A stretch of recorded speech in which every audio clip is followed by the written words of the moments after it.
अगस्त 2022 को लाल किले की प्राचीर से इस देश के प्रधानमंत्री नरेंद्र मोदी जी ने महिला सम्मान की बात करी थी और कितनी बड़ी विडंबना है कि कुछ ही घंटों बाद बिल्किस बानो के साथ जघन्य अपराध करने वाले वो दोषी रिहा हो गए और जेल के बाहर उनकी फूल मालों से टीका लगाकर लड्डू खिलाकर वो स्वागत हुआ मानो वो आजादी की लड़ाई लड़कर आए हैं। असलियत यह है कि 21 साल की बिल्किस बानो के परिवार के साथ जो गुजरात के दंगों के दौरान हुआ वो किसी भी सभ्य समाज के नाम पर धब्बा है। उसके 3 बच्चों की हत्या की गई, वो गर्भवती थी, उसकी एक छोटी बच्ची का सर पटक पटक के दीवार में उसकी आंखों के सामने फोड़ दिया गया। और उस बिल्किस बानो के अपराधियों को रिहा करने में जितना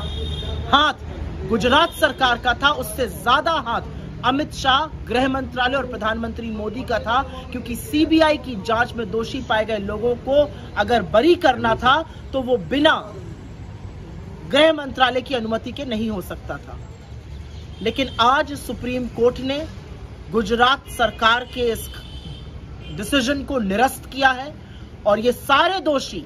वापस जेल जाएंगे। किसी भी सभ्य समाज में एक औरत के साथ इतना जघन्य अपराध करने वाले समाज में रहने लायक नहीं है और उनको बाहर निकाल देना चाहिए समाज से। जेल ही उनकी असली जगह है।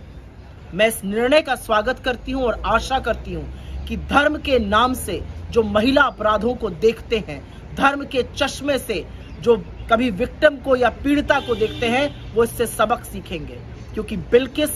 बेला या कोई और इस देश की बेटी के साथ ये हुआ था और आज सुप्रीम कोर्ट ने